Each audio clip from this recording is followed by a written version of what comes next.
Well, I have a final question. Thank you very much. You've been a negotiator and a mediator. Yeah.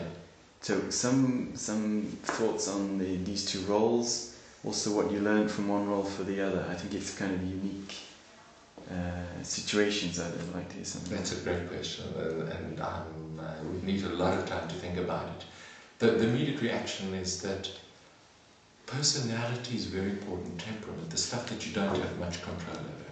So by personality, some people are conflictual and provocative, and others are more moderate and have an instinct to make peace.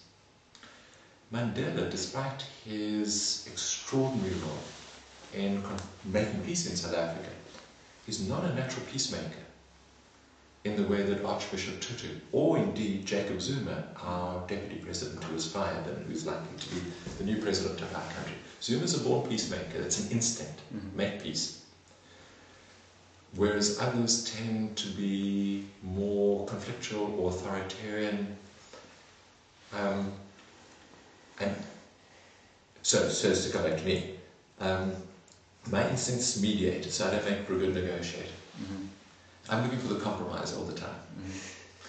So I've been a negotiator, and I'm thinking all the, I'm not trying to hold a position and win a position.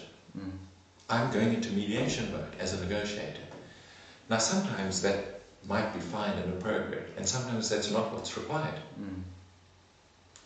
Sometimes in your negotiating team you may decide that somebody's going to play tough and somebody's going to play soft.